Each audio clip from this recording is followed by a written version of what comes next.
Chasing Purpose was designed to empower, uplift, and enlighten you on your journey in chasing your purpose. Don't waste your time with thoughts of giving up. Chasing Purpose. Not too late for us to try.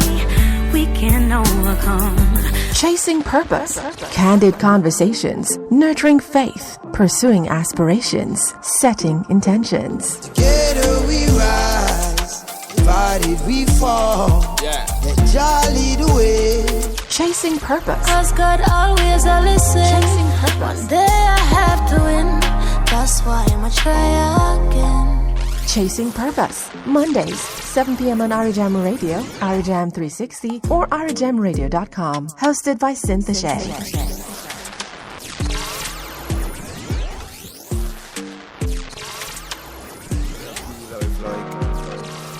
We no frightened for your spondyle. But you have one shoes alone, I'm a bill. Enough of them lose them soul for gain the world. When I switch for the table turn. Welcome to Chasing Purpose, heard every Monday at 7 p.m. right here at our home at Irie Jam Radio, on our app at Irie Jam 360, as well as IrieJamRadio.com. We love to hear your views and reviews. Please share them with us at 888-546-8742. That's 888-546-8742. You can also email us at chasingpurpose on iriejam@gmail.com. Stay connected with us via our social media platforms on Facebook, Chasing Purpose, and be sure to join our Facebook group entitled Purpose Soars. Follow us over on Instagram at chasingpurpose_on-purpose. Be sure to follow, like, and share. Grab a pen, grab your journals, grab a glass of water as we dive into more candid conversations.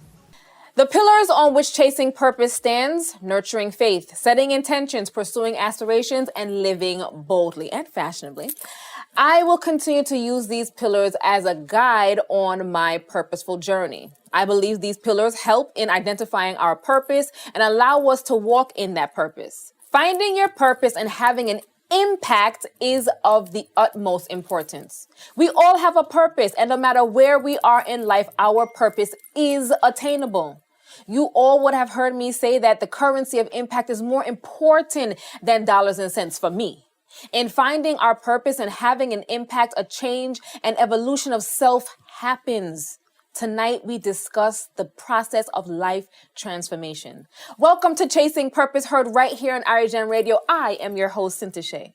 International transformational speaker, author, and development coach, Jeffery Azan. Our viewers and listeners requested that we invite him back for part 2 of our candid conversation. So please help me welcome Jeffery. Hi, Jeffery. Much. Thank you for coming back. Hi, Sid. I am delighted to be back. I am more than honored to be back. I mean, so much feels. I mean, we've gotten amazing reviews. By far, you impacted a lot of our listeners. That's all I can hope for. When I got into this journey, it's funny. I want to make sure I don't repeat anything from the last time you had me here, but the reality is that the mission has never changed. Whether it's 1 or 1,000, it's always going to be enough. So to hear that our little talk, our little exchange created that impact, it made some difference, it touched somebody in some way, I'm happy. I'm happy to be a part of it. I echo that. If we impact or change just one person's lives, that would be sufficient for me. Indeed. All right, so I want to read. We all know that Mr. Azan is also an author. And I just want to read the introduction. By the way, I have an autographed copy. All right, I want to read from the introduction. All right, let me read. Every minute, every hour, every day, every week, life pushes us down and lifts us up. It puts us in the middle of a nightmare and shows us the dream in the distance. It tells us to struggle for the reward and push through the pain to become more, but not forget who you are. Life is constantly teaching us in its own particular way. The real challenge is being open to the lessons, learning them, and then applying them. These lessons ring no truer than on the journey of change, on the journey from where you are to where you want to be. Change is hard, though. It makes us question ourselves and even our sanity. It makes us doubt the intentions of those around us. It makes us take a hard, long look at our weaknesses or our cracks and our flaws. But it also shows us the beauty of life. It makes us see more, do more, and become more than our previous limitations had us believe we could. It opens us up to the miracle that we are and the abundance that dwells within us. It brightens the world and colors the black and white. Change is the constant many of us fight and resist. The unstoppable force that many of us stand in front of thinking we are the immovable object. Change is also the key to our dreams, hopes, ambitions, and goals. I'd love to meet who wrote Did you that. write that? I was about to ask. I'm not sure. I have to double check. My goodness, this is the introduction to Self-Discussions, Weekly Lessons from Life. Talk to me about the introduction, because change is hard. Oh, yeah. We run from change, I Yeah. think, because we put ourselves in a box. We become comfortable and complacent. Yep. And then talk to us about the 52 lessons. Ooh, all right. Well, let's start with change. Why is change so hard? Why is it so difficult for us to step into it? And you started on the first part, which is we begin to assemble this, I like how Jim Carrey puts it, this avatar of expectations that society has molded for us. So we build this avatar of expectations according to society.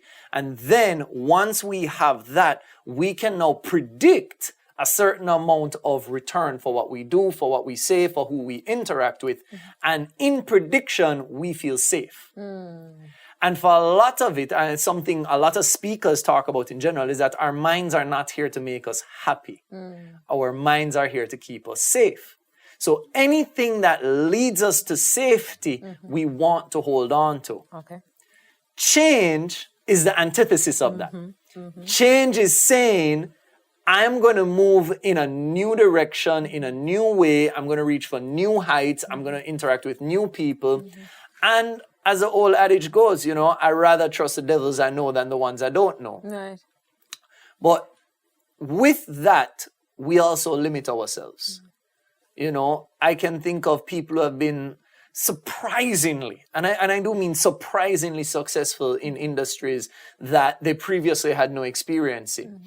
And despite them making that initial change, making that transition, reaching that next level, achieving what they've achieved, they then pull back again. So you are a living testament of where you are. And then I'm telling you, let's go for the next level. And immediately they go, Yeah, they kind of shrink back. they pull back. Yeah. So what allowed that first change to occur and what's stopping the second change from occurring? And typically it has to do with this idea that it's not painful enough or the reward isn't great enough. Okay. For example, if I was to offer most people 15% on their salary, on their existing salary, for, I don't know, a change in responsibilities. So no more hours in your workday, not a new team, but a change in your responsibilities, and I'll give you 15% more salary. A lot of people won't take it because 15% isn't enough of a reward for them to change. So right there, we begin to open up the psyche about why are we resistant to change? What stops us from really stepping into that next person that we are? And that whole societal resistance. I mean, think about a boss. You run a business. You don't want your team to leave. No, I love my team. You love your team, right? They're good people. They are. But the reality is, if one of them had a personal change of heart in their mission, so let's say, we'll say, for example, they came here as a cameraman. And when they came here, there was a talk of them doing camera work and eventually growing into an editor position, possibly a director position. And from then on. And somewhere along the road, they were cooking pasta one evening and they realized they have a love for cooking. And they come to you and they say, I'm going to leave and become a chef. What are you as a boss going to tell them? Me? Authentic me? No, you as the boss. You as the boss. You are here to manage and run your business. Your cameraman just told you they're leaving to go and cook pasta. You know, them can't leave. They can't leave. They can't leave. However, the Sintashe in me would say chase your purpose. Right. The person, Sintashe, would say go ahead and chase your purpose. Yeah. But in any organization, we are going to step in and say, you sure? Yeah, yeah. What can I do? Yes. How can I keep you? Yes. Why?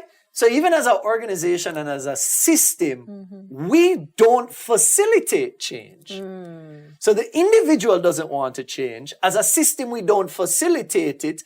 And we add the fact of there is danger in change.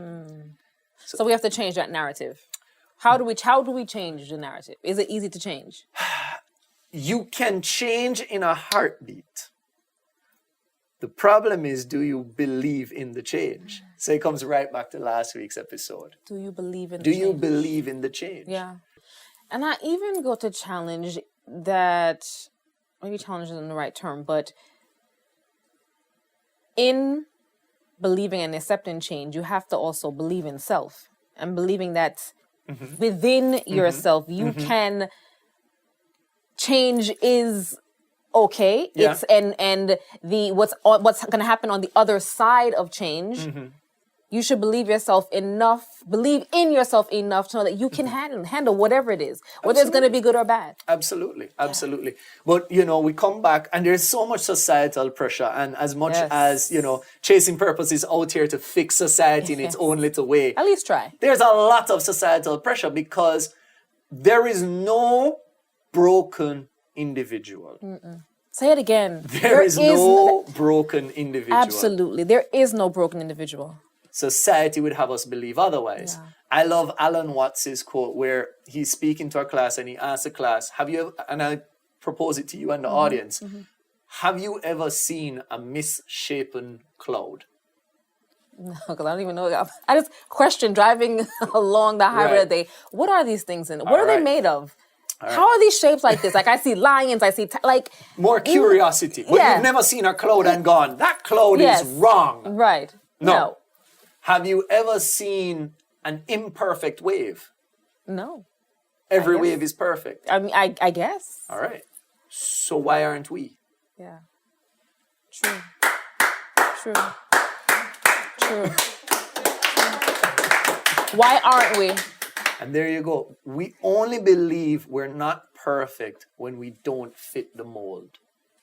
The mold that the society and the systems would have put in place. Exactly. Mind blowing, guys. Again, I hope you have your journals. Please. You already know Jeffrey's coming with gems. And that's what it is. It's that, and I'm trying not to be repetitive, but there are just some things that they're just the base. And as one speaker told me, he said, the more you get to the power of change, the more you start saying the same thing, because the truth is a truth is a truth, and you can't change what the truth is.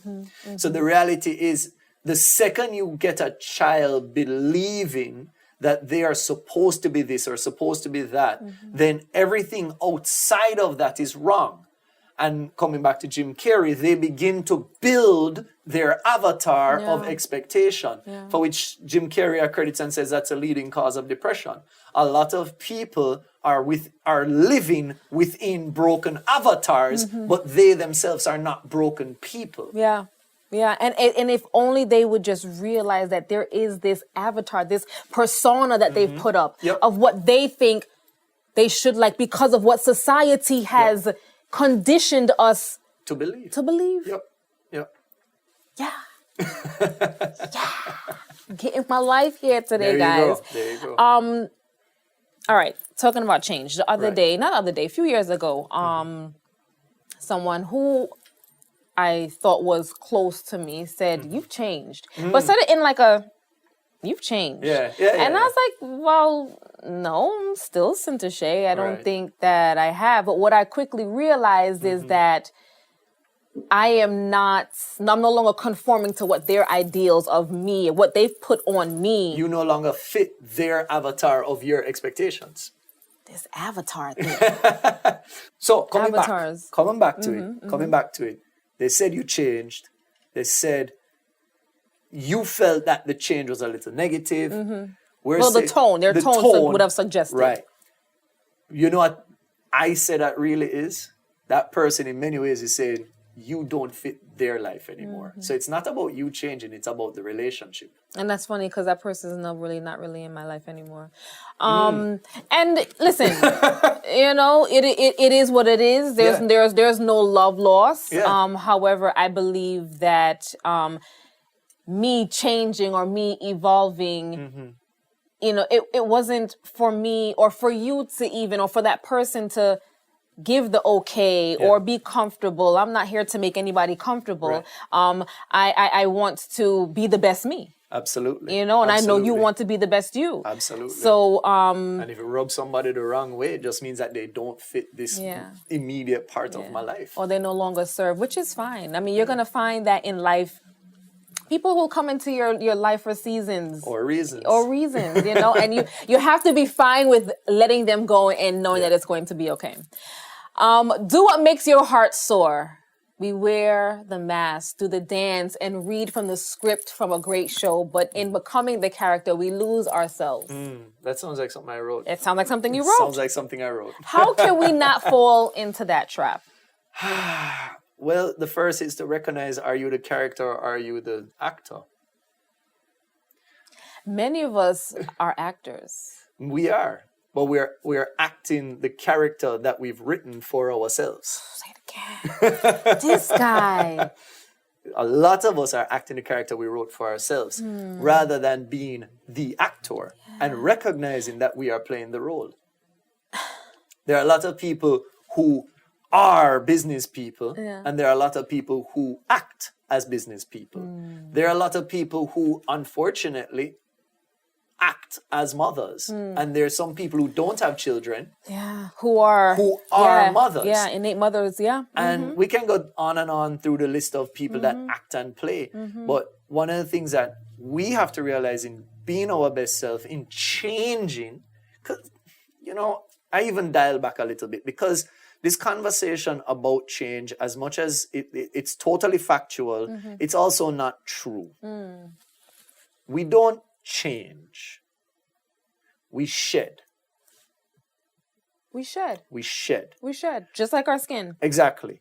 And so what ends up happening is that we say change because each system, each experience should have a limited amount of outcomes. But it never really alters who you are. You choose to make that alteration if you so desire.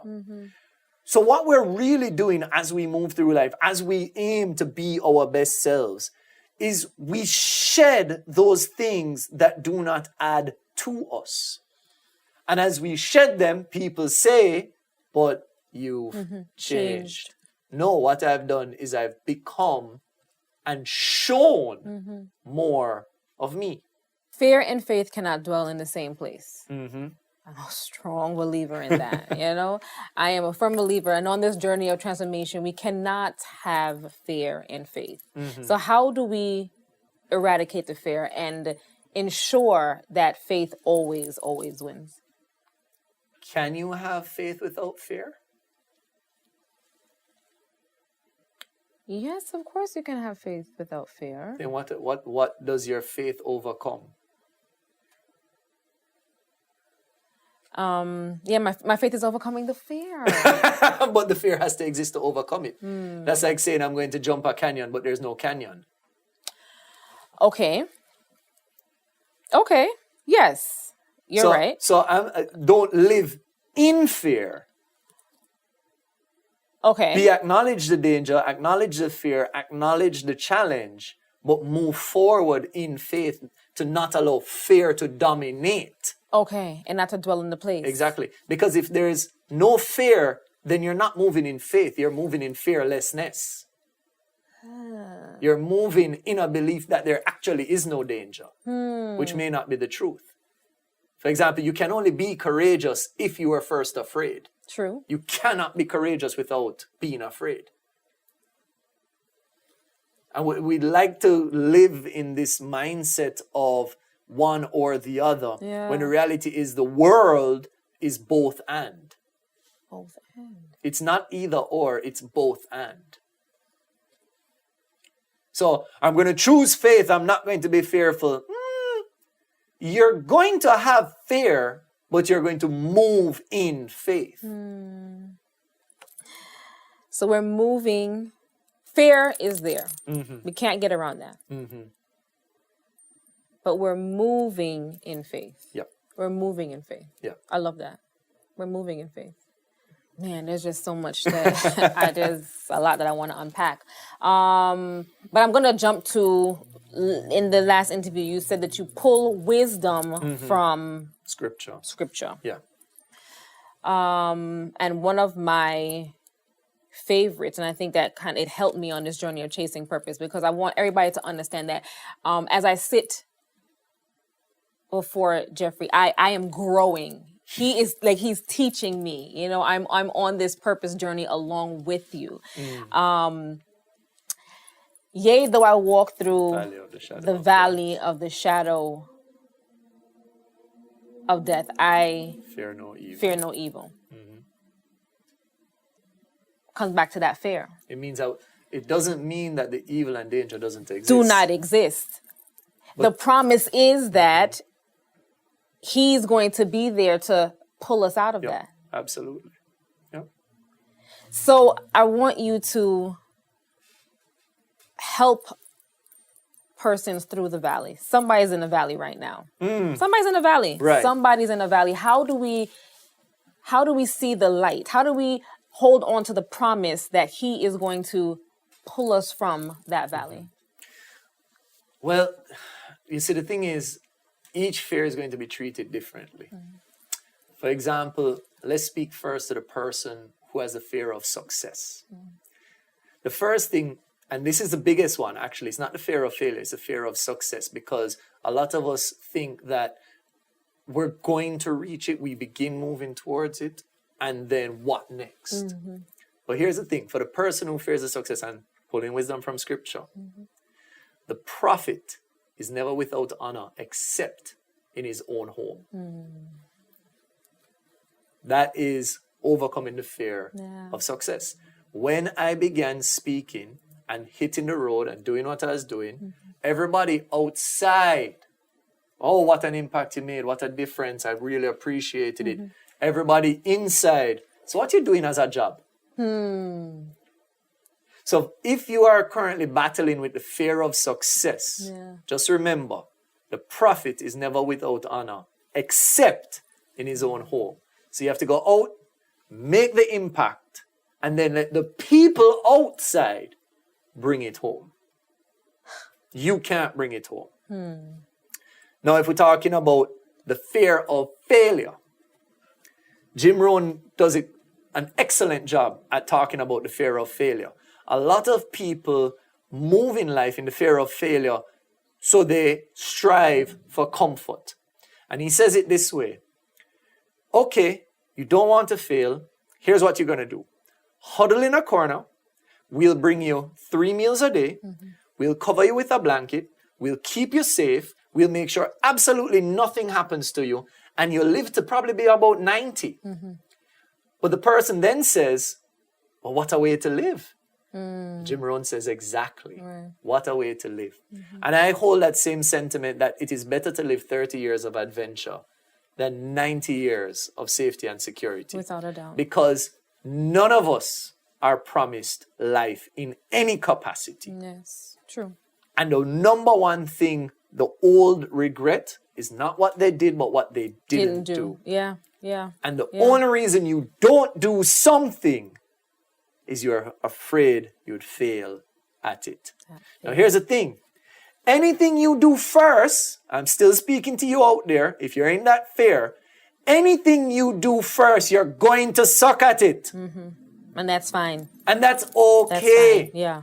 Anything you attempt for the first time, you're going to look like a fool. You're going to be embarrassed. You're going to fall flat on your face. You're going to get some scars. You're going to fall to pieces. Somebody's going to laugh at you. You're going to end up with mud on your face. Yeah, you have to be okay with that. But that's day one. Yeah, yes. Then there's day 2, day 3, day 4. I shared it with you. I'm not sure if we shared it on set last time. But my very, very first presentation, no one showed up for it. Yeah, you did, yeah. It was just a security guard on the plaza. Yeah. And the only reason security guard showed up was he didn't understand What you were doing. what I was doing in the store. 8 years later, I'm now talking to you on the set of Chasing Purpose, going to be broadcast to thousands and the potential of millions of people. But I started with no one. Yeah. That's a message right there. That's a whole word right there. And the ability to understand that you're going to fail. It is okay. And you have to. You have to fail. Actually, yes, you do have to fail in order to succeed. And the fact that you need to just keep pushing. You need to keep going past that one day, past that one person, past that 2-year, 3-year, 4-year, 5-year. There are plenty of persons that did not find success until years later. I mean, we have the Colonel Sanders story that KFC never happened till he was 63. Yeah, look here now. Okay, and there's so much other persons like that. So if you have failed at something, or if you feel you're failing at something, that is okay. Yeah. It is perfectly fine. And then I want to add this for the last group. So if you're not the person who fears success and you're not the person who fears failure, but there is fear living in your heart, I'm going to challenge you to do the 5 why test. So the 5 why test really drills down into the real core of something. So let's say, for example, you're afraid to go for that job interview. You're not really sure why. You're not afraid that you're not going to get the job, but you're not afraid that you are going to get it either. You're just afraid. Well, let's dial it back. Well, I'm afraid because I don't have the best clothes. I don't feel like I'm going to be very sharp for the interview. Why?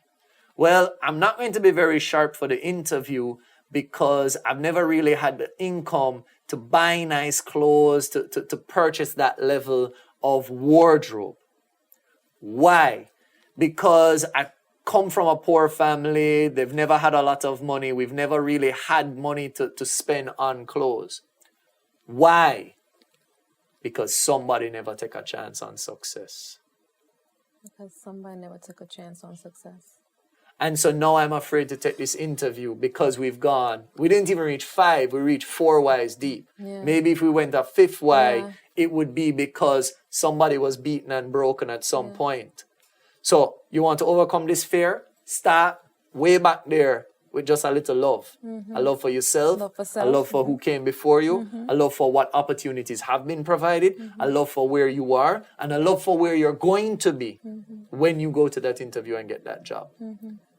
We asked our audience to send in questions, and here are some of what we received. Okay. A lot of DMs too, but we won't discuss the DMs. Okay. All right. Okay. Choose bitter or choose better. How do we move from that bitter place to a better place? Well, that's an internal shift that has to take place. Very often we hold on to bitter because bitter makes us somehow feel better. What that means, what I'm saying, is we have justified being angry. I've been hurt. I've been wronged. I've been slighted. I can be angry. I should be angry. And I deserve vengeance. I deserve my pound of flesh. And we hold on to that because we've justified it in our mind, whether belief, upbringing, TV, society, whatever the case is. Better is so much harder to choose because better says, let go. No. Better says, you've been wronged, you've been hurt, you've been slighted, but the only person who controls how you feel is you. It's you. And so it's to let go. In fact, there was a study I was listening to one time. where it said something like your impulse emotions only last for 4 seconds.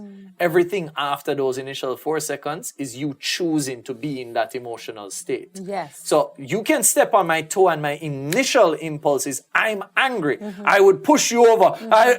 Now that 4 seconds has passed. Everything after that is me adding momentum to the emotion. Yeah. So choosing bitter makes us feel better. But choosing better releases us, allows us to live. It makes us happy. Releases us and allows us to live. I'm begging for choose better. What's another question? What were the signs that you are not fulfilling your purpose, and how did you adjust? The number one thing that I would say was the clear indicator that I wasn't fulfilling purpose is the work felt like a burden. A lot of us feel this when we go to our 9 to 5. Oh, I can't believe I'm going. And then we get there and we look for what's okay. And then we work through. And I was definitely there. So I knew the work I was doing, the job I had wasn't purpose-filled. It wasn't fulfilling. Or at least, let's put it this way. The way I was doing it wasn't fulfilling. I also found that I look forward to weekends. When you look forward to weekends, that's a big indicator that you may not be working in purpose, because we have this warped concept of time that there is a Monday to Friday and there's a Saturday to Sunday. And we only believe that because growing up, somebody eventually told us today is Wednesday and this is a calendar, and we began keeping track of the days thereafter. Yeah. But in reality, day is just day. Season is just season. Change is just change. Time, as we know time, is really and truly just the change of the earth's position in relation to the sun.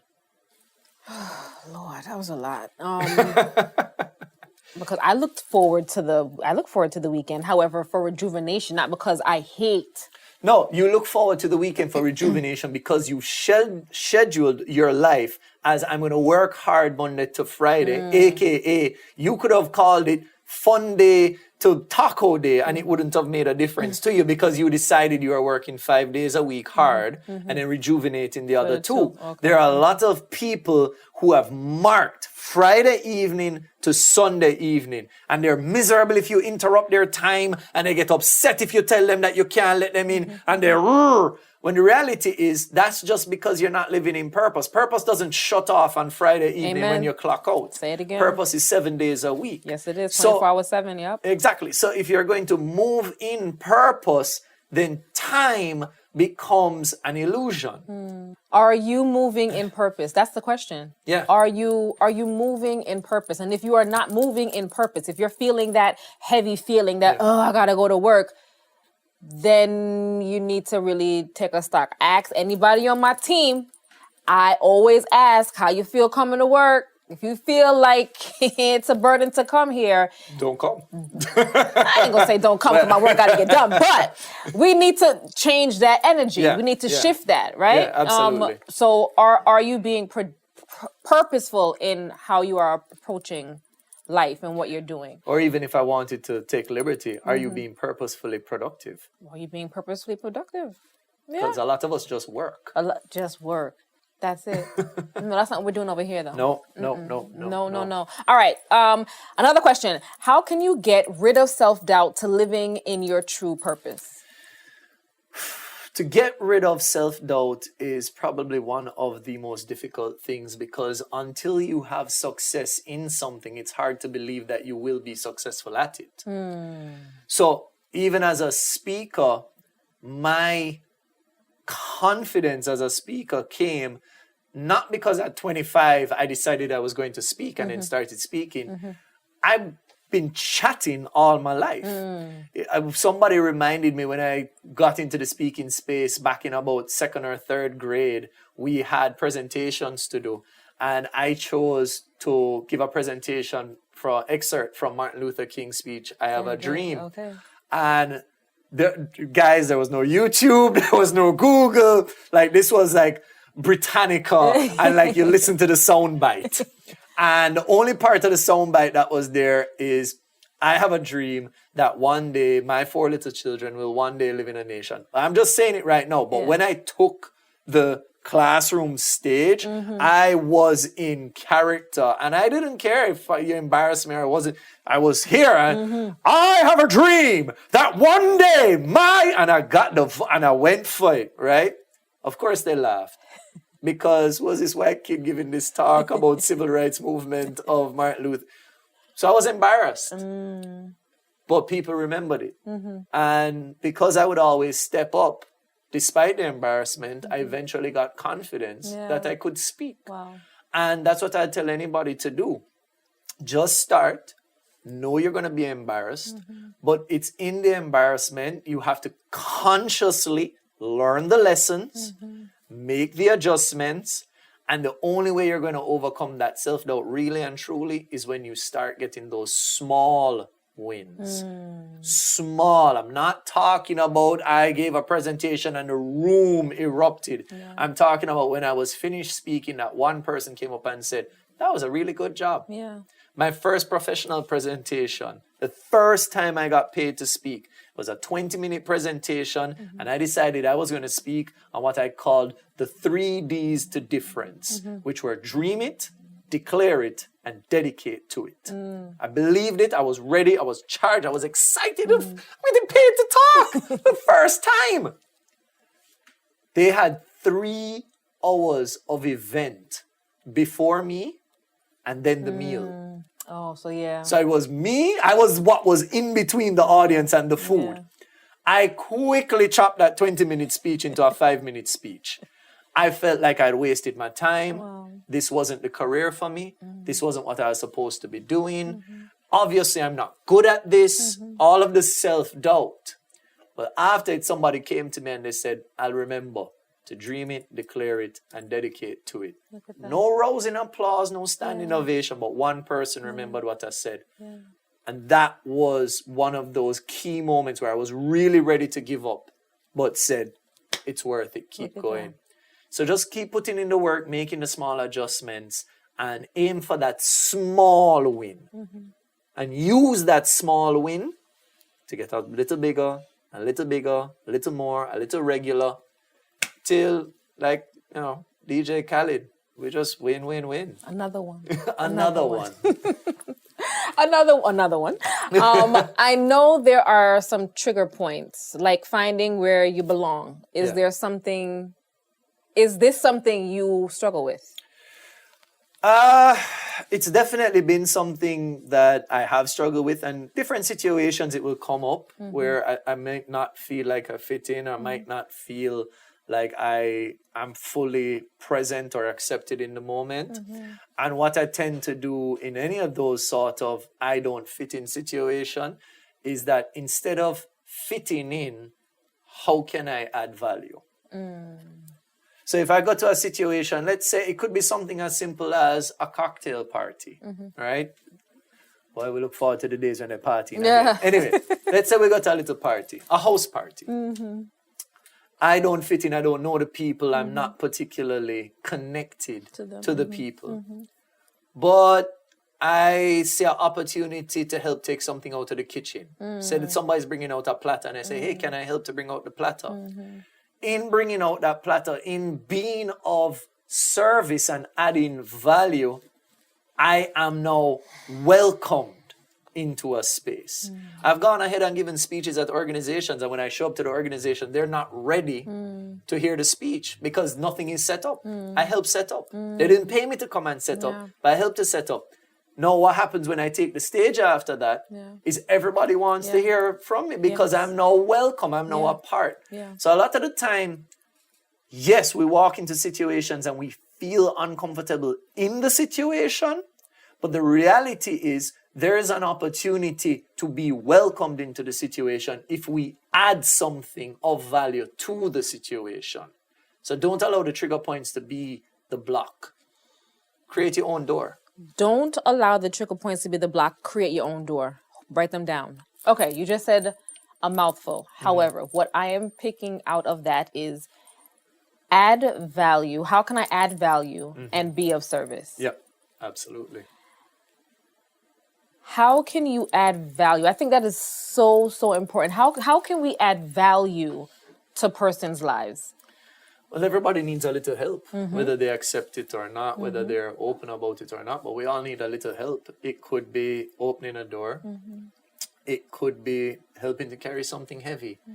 It could be a compliment. Yes. It could be making somebody feel better about the day. It could be picking up somebody's lunch because you're going to the same place. It could be you're driving on the road, you stop to let somebody cross the road. I mean, put on your hazards, be safe about it. But all of those little things add value to the world that we live in. And you never know. I've been a student and an observer of the ripple effect in so many ways, that so many little things that I believed were inconsequential in that moment became this marked thing about me, where the person will say, I remember when you helped me carry my lighting bag. You know, a photographer goes to an event and they're outside and they're struggling with all their stuff. And I say, I'm going to the same event. I'm walking the same direction. And my hands are free. Oh, I'll take that bag for you. They don't remember what I spoke about, but they remember the fact that I was willing to carry the bag. And those opportunities exist around us at all times. At all times. But what happens a lot of the time is that to see that opportunity means you have to not be in your own world. You can't see an opportunity outside if you're only ever inside. If you're wondering, what am I going to do for me? What's going to give me back? Where am I going to get the return? How's this going to help me? You never see the opportunity to help another. And it's something that I share with my clients and students and situations all the time. Even if you are looking for the reward for you, you can never give you a reward. True. You can never pay yourself. You can't have two bank accounts and transfer money in between them and say you've paid yourself. You have to add value to someone else In order to allow that person to enrich your life. Yes. So even if you want to be selfish, even if it is about you, you can only get if you give. You can only get if you give. Value.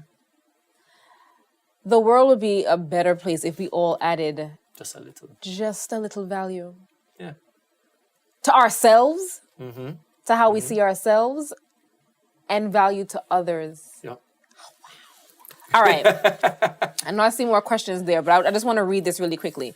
It speaks to value. And this is week 30 in Jeffrey's book. Be kind. You can never be kind enough to escape someone hurting you, but that should never stop you from being kind. In Western media, it has become all too common to showcase the shooter who has bullied one too many times. Meanness that drove a child to become a killer. But what about kindness? How phenomenal could one be if shown one too many acts of kindness? You have the power to make that difference. Regardless of what's going on around you, shut your eyes to the negative and open your heart to the opportunities to exercise a kind gesture.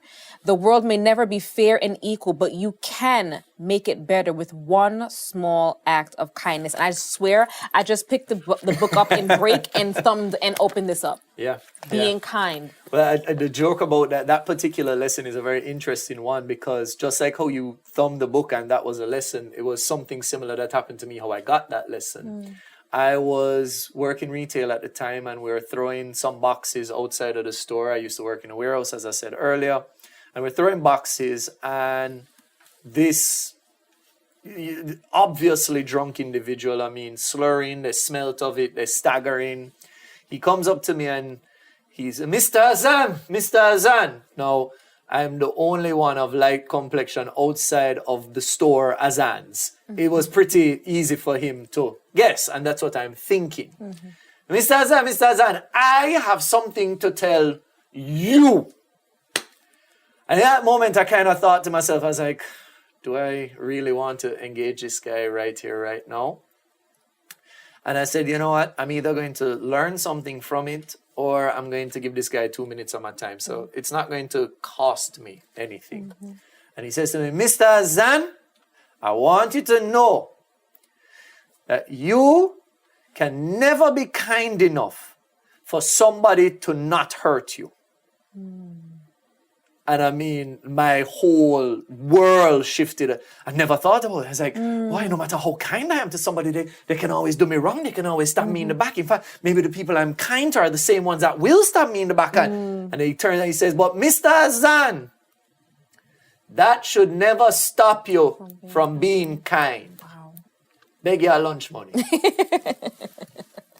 Best sales pitch ever. But it became... Was he acting? No, he definitely didn't smell like he was acting. But, I mean, I bought him a lunch and 2 sodas and gave him pocket money because I recognized the power of the lesson that he gave me. And one drunk sharing that lesson with me on a sidewalk has become something at this point I've shared with thousands, and through this program we get a chance to share it with another couple thousand, and as I keep saying, potential millions. But you can never be kind enough for somebody not to hurt you, but that should never stop you from being kind, because we all get pushed and pulled. Before you go, I'm a big fan of these epic intention cards created by Miss Stacey Hines. Last time you shuffled, I will shuffle this time. All right. I too am not a poker player. However, all right. I'll let you pick. All right. Let's just go with the first one. Okay, and I will just go with the bottom. Now I'm beginning to think like these cards are just like full of things for Jeffery. As I feel they're full of things for Sintashe. There you go. All right, you go. So my own says, it's a little dancer, I'm not that graceful, but I am filled with enthusiasm. That you are. I have a deep sense of joy and abundance overflowing inside. All right. Mine's. I like it.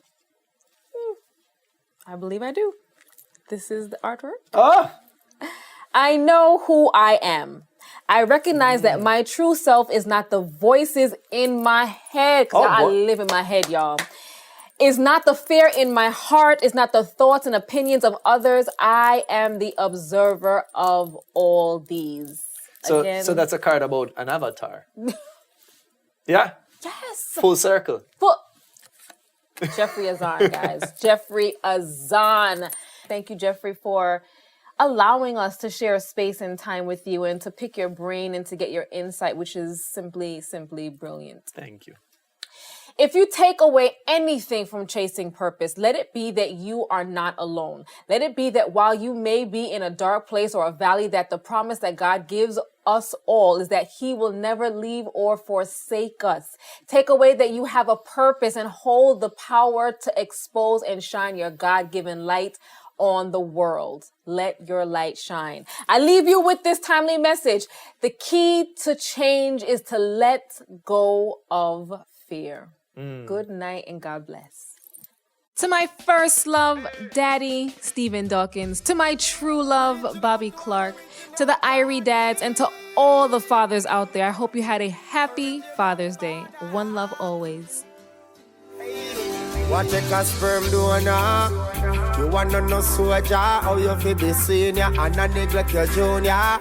Run when the pressure reach you. Jaja gonna beat you. That's why me have to big up myself, cause me a real father. Never love me son and don't neglect me daughter. Take care of me responsibility. Never neglect my dignity. You big up me man for me my real father. Never let him son and don't neglect him daughter. Take care of the responsibility. Never neglect them bikini. When you turn a daddy at the greatest joy.